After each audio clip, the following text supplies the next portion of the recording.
Bonjour chers tous, bonjour chers internautes. Bienvenue sur l'INE Agro TV. Aujourd'hui, j'ai le réel plaisir de recevoir sur ce plateau le docteur Zadi de la Côte d'Ivoire, agropédologue et travaillant au centre de recherche agronomique de la Côte d'Ivoire. Avec lui, nous allons développer la thématique sur le riz hybride, mais en abordant 3 points essentiels.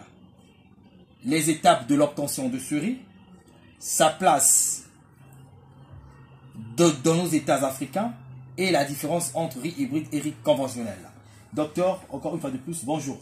Bonjour, M. Linding Paya. Merci beaucoup. Première question, docteur, que je vous pose est la suivante. Quelles sont les étapes de l'obtention du riz hybride?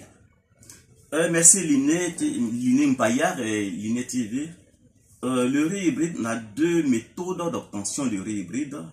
Il y a le riz hybride 3 lignées, le riz hybride 2 lignées.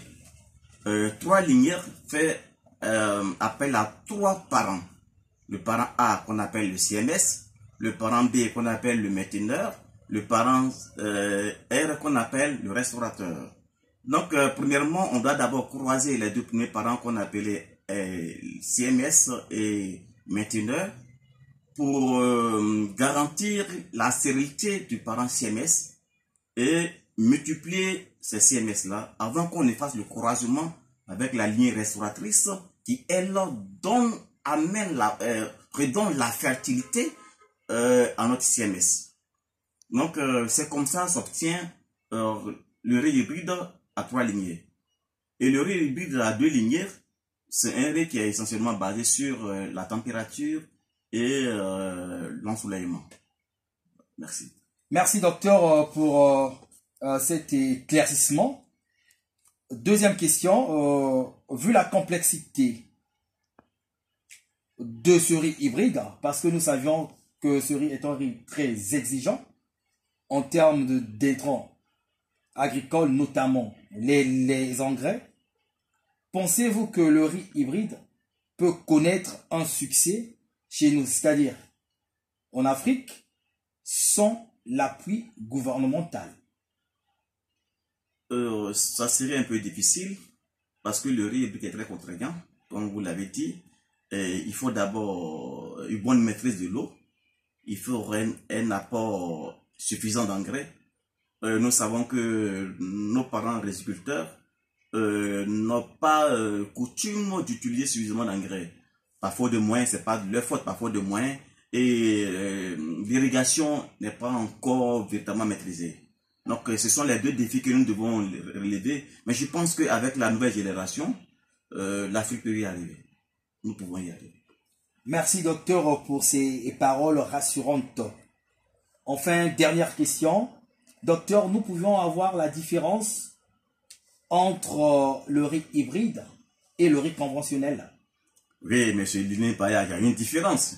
C'est on dit riz hybride, riz conventionnel, c'est le riz, ça se consomme.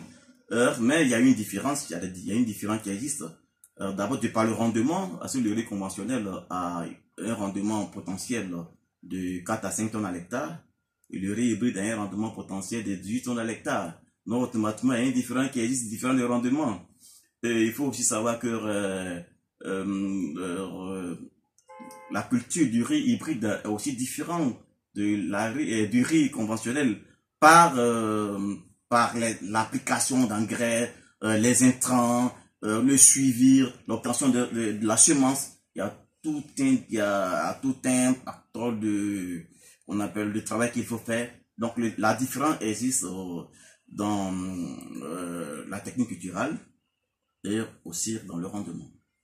Merci docteur Zadi, le temps nous est imparti et nous vous disons merci beaucoup.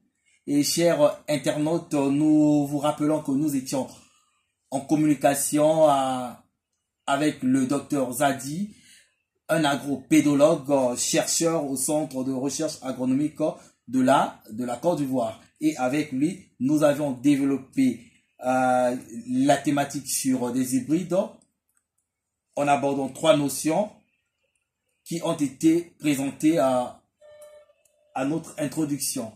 Cela étant dit, je vous dis au revoir. Docteur, merci et prochainement. Merci Linné TV. Merci beaucoup.